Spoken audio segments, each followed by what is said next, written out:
अब दिल्ली में जाकर शेख तकी ने दूध मुस्तार दिया, सब मुसलमानों को इकट्ठा किया कि राजा काफिर बन गया है, ये हो गया है, और भाइयों देख लो तुम ही फिर बात बिगड़ेगी। तो मुसलमान कहने लगे पीर जी फिर क्या इलाज हो? कहा कि तुम सब मेरे साथ चलो, एक काफिर आया हुआ है और वो उसने राजा पर कोई जादू जंत्र कर रखा है, वो तो उसके सिवा किसी की मानता ही कुछ नहीं है। आप मेरे साथ चलो और उसकी परीक्षा लेंगे, उसको उबलते हुए तेल के, सरसों के तेल के कढ़ाई में हम डाल कर देखांगे, वो मर गया तो ठीक से, और नहीं मरा तो मान लेंगे ये भगवान है, अल्लाह है। सबने कहा ठीक है शेख तकी। तो लेकर हजारों मुसलमानों को और पहुंच गया जिंदाबाद मुर्दाबाद करता हुआ सिकंदर लोधी के राज दरबार के सामने। अब राजा ने पता कराया कि केस और हो रहा, पता लगा कि जी शेख तकी हजारों मुसलमानों को, जनता जनों को लेकर आया हुआ है।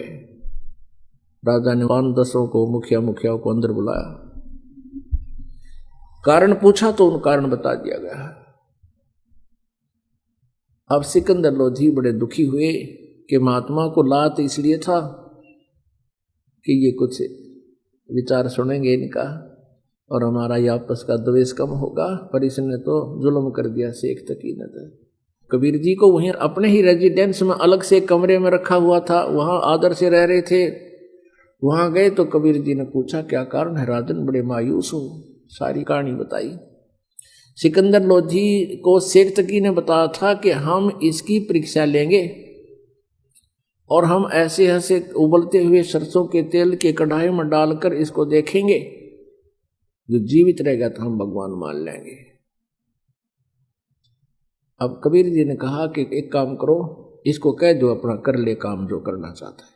और सिकंदर लोधी आज्ञा लेकर शेख तकी से कह दिया कि कर लो तुमने जो करना है। अब सिकंदर लोधी को विश्वास था कि ये कुछ नहीं बिगाड़ पाएंगे।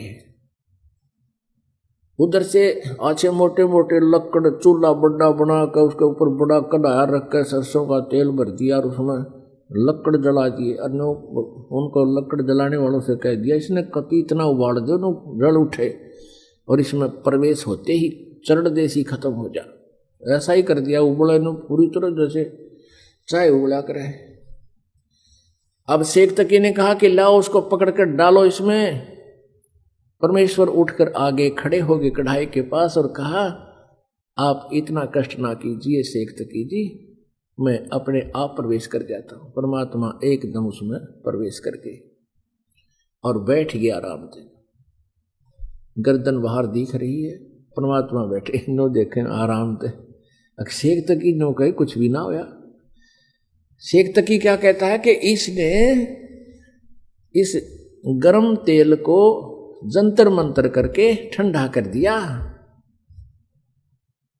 अब सिकंदर लोधी ने सोचा भी गुरुजी कबीर जी का कुछ नहीं हुआ तो हो सकता है ये ठंडा कर रखे और जंतर मंतर करके ला देख लूं। तो कहने लगा सिकंदर लोधी कि मैं चेक करता हूं। परमात्मा बोले राजा इसमें हाथ मत दिए कि दे नकम्मे गए कहते तू इसमें हाथ दे दे, तेरी उंगली नहीं पाऊंगी, इतना गर्म है।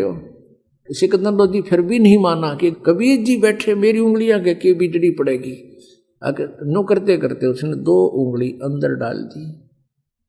जितनी उंगली तेल में गई थी डूबी थी उतनी कट के अलग होगी, इतनी पीड़ा होगी। सिकंदर लोधी बेहोश हो गए।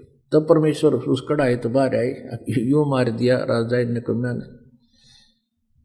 अब क्या किया, वैद्य रहते थे साथ में डॉक्टर सिकंदर लोधी के, पानी के छींटे छाटे मारे, होश में तो एकदम आ गया। फिर पीड़ा इतनी थी वो फिर बेहोश हो गया। अब परमात्मा ने वो उंगली पकड़ कर पूरी कर दी। वह उंगली कटी हुई भी ना रही और पीड़ा फिर रहनी कहाँ थी। फिर सिकंदर लोधी उठ गया। अब पुण्यात्माओं इस दृश्य को देखने के लिए वहां कई हजार दर्शक खड़े थे, मुसलमान और हिंदू। अब शेख तकी तमन्ना नहीं, पर उन हजारों की श्रद्धा परमात्मा के प्रति अटूट बन गई और सब ने कहा प्रभु आपने कमाल कर दिया, अब तो परमात्मा आए हो, हमें दीक्षा दे दो, हम आपकी शरण ग्रहण करना चाहते हैं। कई हजारों ने परमात्मा की दीक्षा ली। अब शेख तकी का फिर आग लागी, क्योंकि राज तजना सहज है सहज तरिया का ने। ये मान बढ़ाई ईर्षा दुर्लभ तजना ये।